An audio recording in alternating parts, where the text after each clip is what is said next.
This is former National Intelligence Director James Clapper. James Clapper lied about possibly one of the most consequential items that you could lie about. Is there mass surveillance on the American population? His answer, no. To be specific, his answer, no, sir, not wittingly.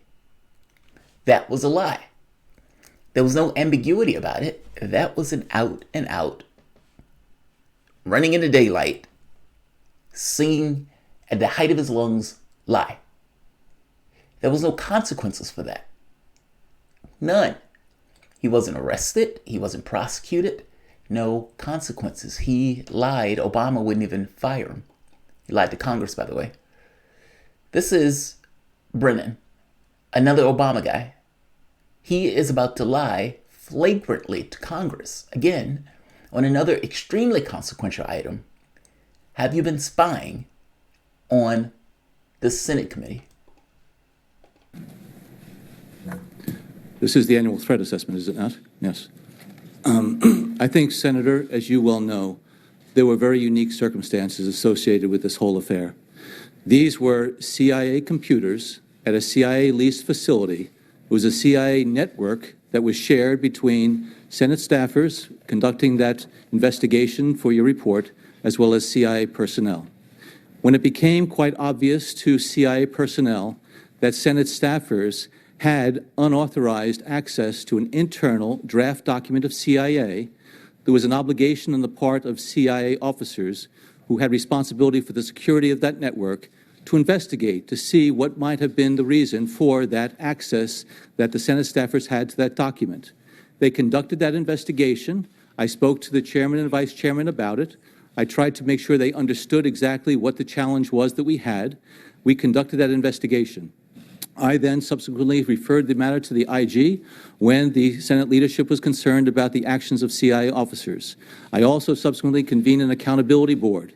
And I think if you were to read those reports, and including the accountability board, you would see that it determined that the actions of the CIA were reasonable, given the very unclear and unwritten or unspecific understanding between the committee and CIA at the time.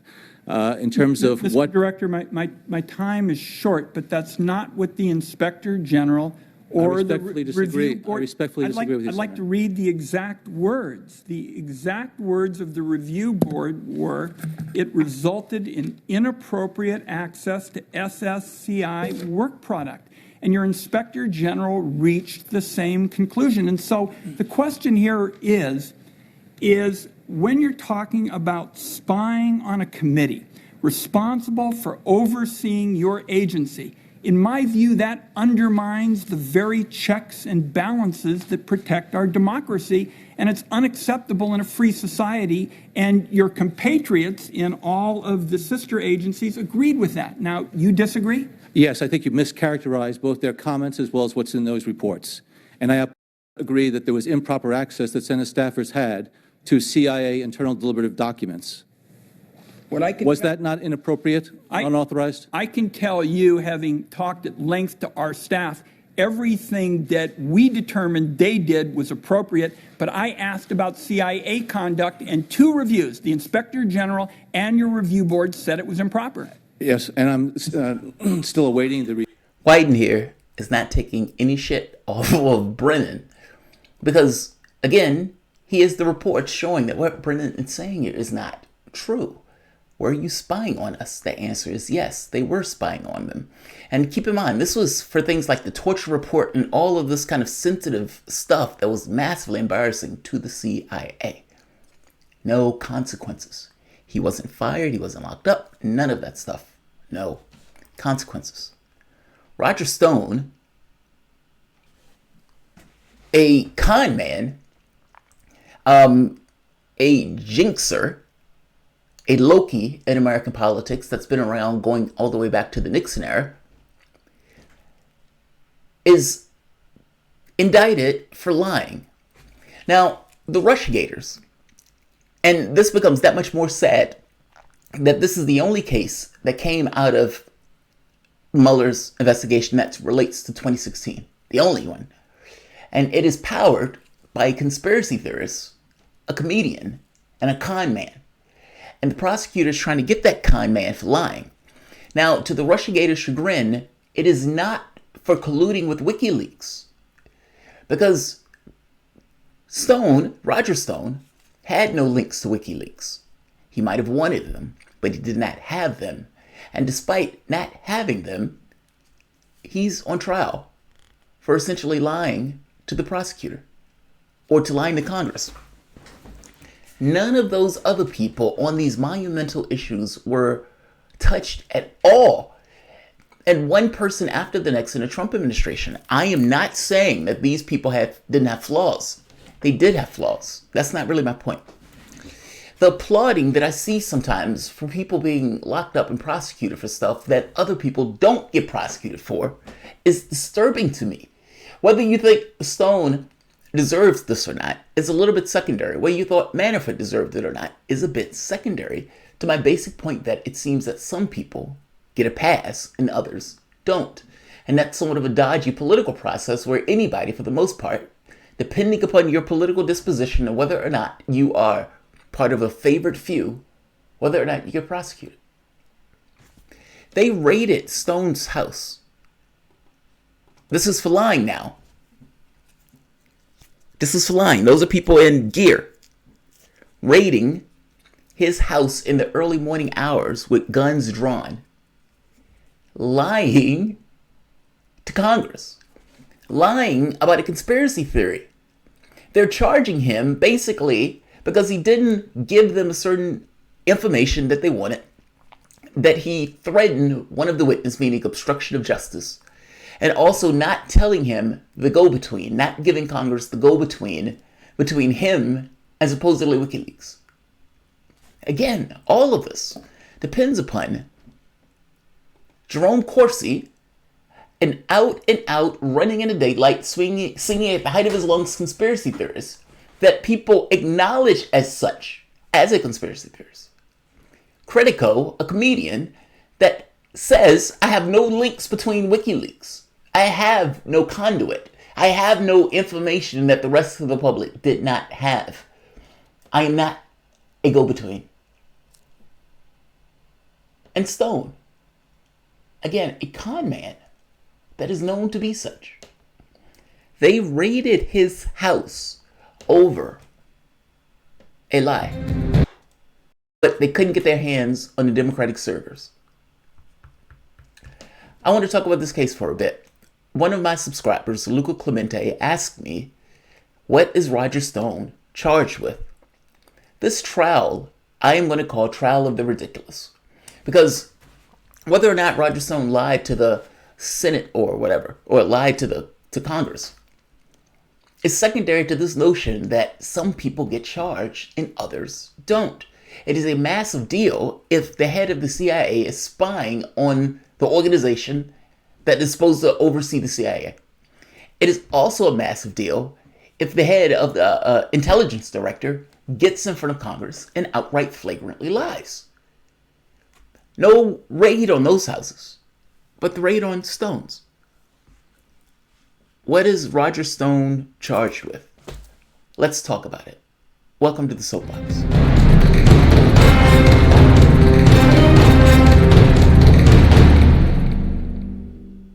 My name is Jamarl Thomas. This is the Progressive Soapbox. Guys, if you dig this content, please like, share, subscribe. You can always support PayPal Patron. These videos are brought to you by you, and even $1 helps. Roger Stone's house is raided. Now, based on the claims of the Russiagators, as the conspiracy theory goes, Trump was looking for a backdoor to Russia. WikiLeaks was supposedly that backdoor to Russia because supposedly WikiLeaks was supposedly working with the Russians. And Trump, using Stone, was supposed to be the conduit to get the WikiLeaks, who again, was working with the Russians. Now, WikiLeaks has said vociferously, Julian Assange himself has said, I was not working with the Russians. I didn't get this from the Russians. I did not, Julian Assange, get this from the Russians. The person that knows continuously says, this is not true. They're making this up. And in this case, again, they are not charging him. They're not charging him with working with WikiLeaks. They're charging him with lying about his conduit, supposedly between WikiLeaks. First person, Credico. Or let's say first person, Corsi, conspiracy theorist. And just so we're very clear, I want to be very specific. Stone is charged with lying to congressional investigators about the identity of his go-between, the result of his effort and his communications with Trump campaign officials. Prosecutors have said that Mr. Stone hid hundreds of text messages and emails from House committee because the truth would have embarrassed Mr. Trump and his campaign.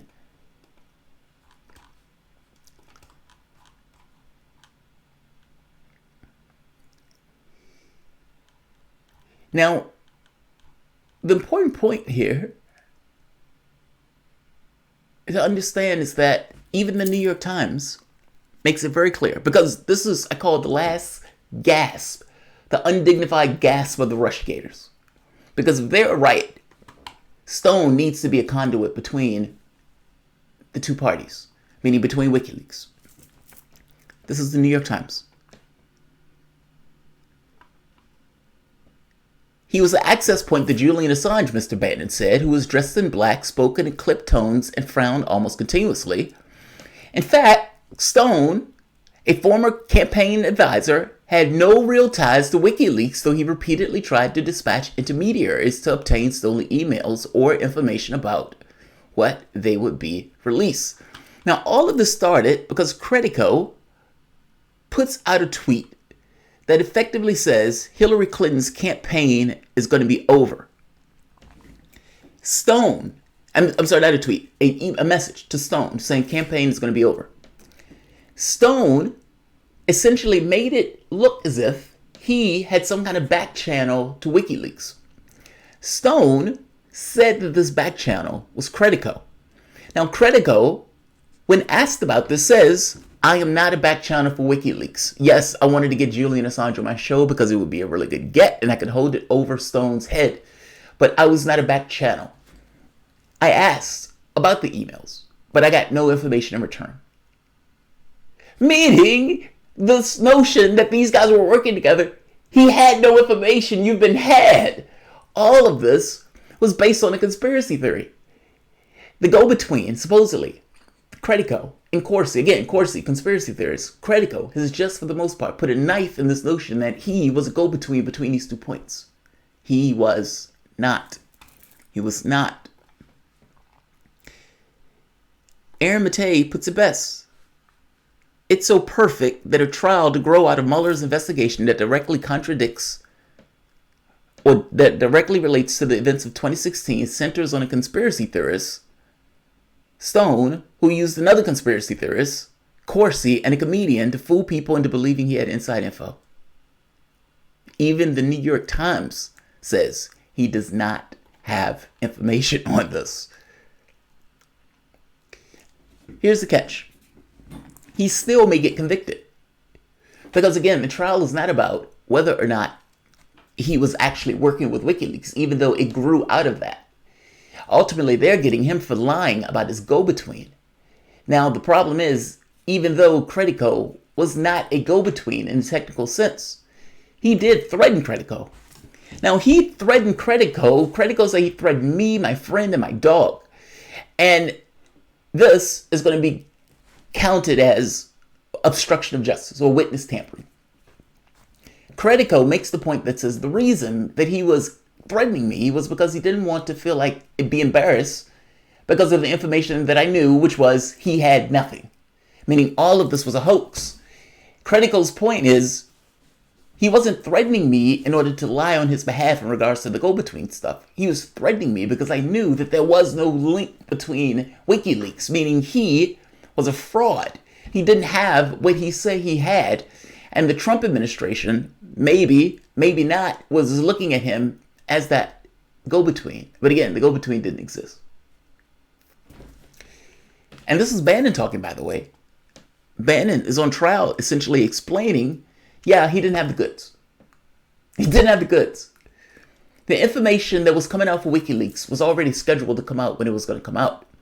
Whether or not Credico got wind of that is one thing. But Credico still didn't have the goods, nor could Credico be the go-between. And I know I'm repeating this. I just want to make this very clear. The argument is that Roger Stone was a go-between to WikiLeaks. Roger Stone supposedly was using Credico and Corsi, two conspiracy theorists, in order to give them information that's supposed to damage Clinton. Credico has said very bluntly and straightforwardly, I do not have any information from Julian Assange. Julian Assange did not give me any information, and I was not a go-between for Stone and WikiLeaks. He's very clear.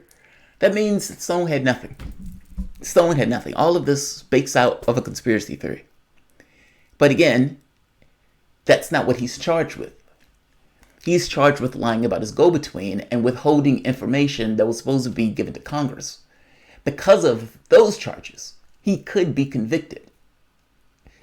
Now, whatever you see on mainstream media when they're talking about this case, remember what I just said, because everything that I just said is true. He is not charged with working with WikiLeaks.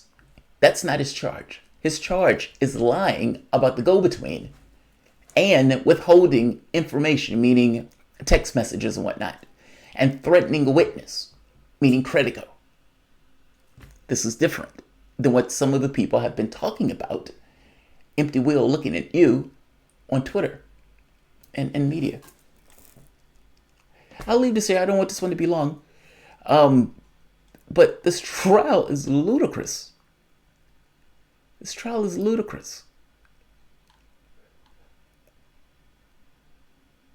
So right here, this is the text message that starts all this.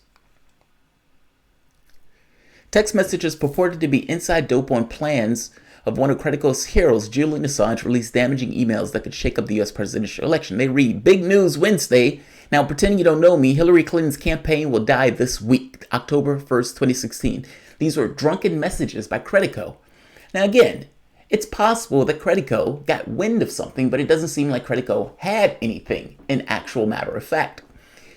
And it's certainly sure that Roger Stone did not have anything as a matter of fact. Because Roger Stone didn't have anything, and because Credico didn't have anything, that means that the back channel that many of these people are talking about did not exist. It didn't exist. This notion that Trump was working with the Russians, this is an embarrassing case to try. I mean, ultimately, you've cut yourself off at the knees from the standpoint of if your objective, if your goal in this was to somehow solidify this narrative.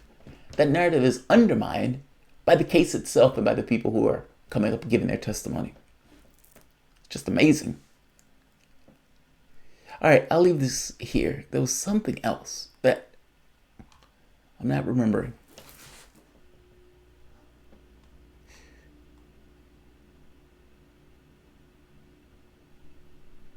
All right, yeah, I'll leave this here. Like, share, subscribe, and ask yourself for the moment, is this necessary?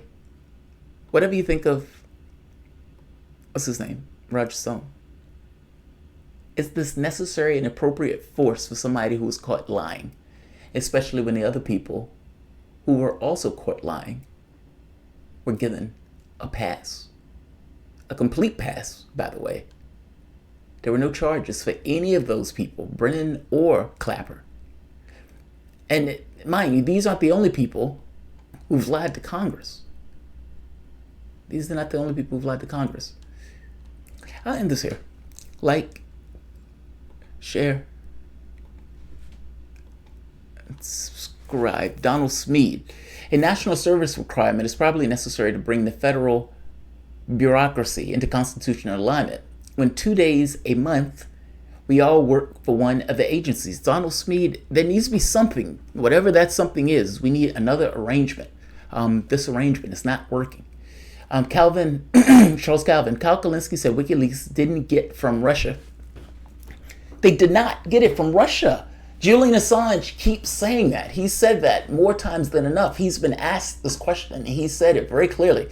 I did not get this information from Russia. He has no reason to lie. In fact, at one point, Comey was working with Assange. If you remember, Assange had information on the CIA leaks, and Assange was going to release that information. He was working to, you could say, scrub some of the agent names out of the process.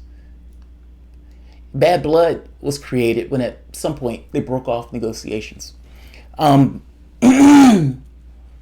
But needless to say, I don't believe for a minute that this came from the Russians. And I don't know what reason Assange would have to lie. I mean, at this point, Assange's credibility is everything. There was something else. There's something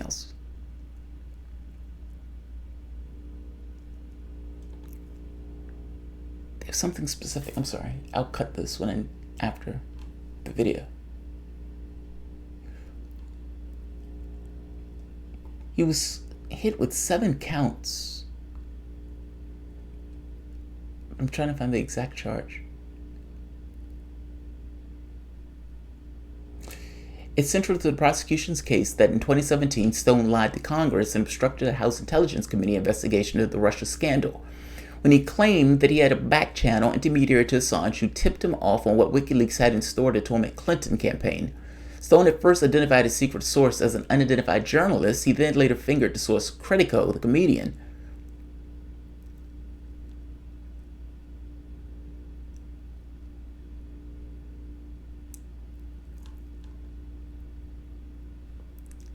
Needless to say,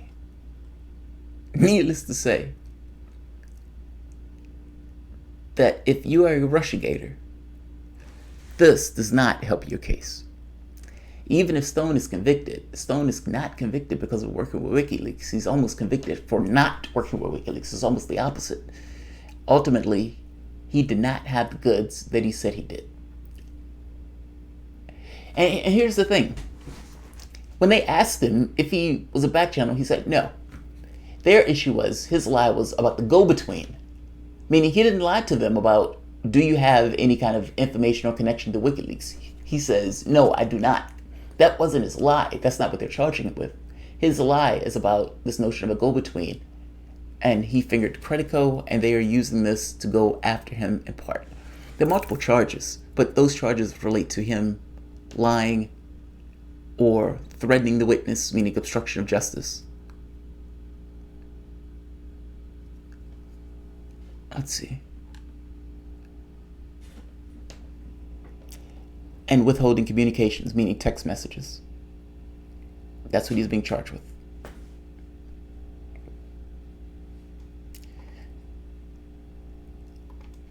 I don't think we should share this. I just don't. I mean, this happened to Max Blumenthal recently. That was just exactly kind of my point. This could be anybody.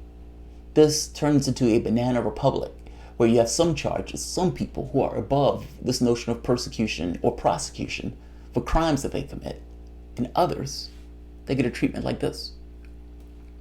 This doesn't happen to Brennan. This doesn't happen to Clapper.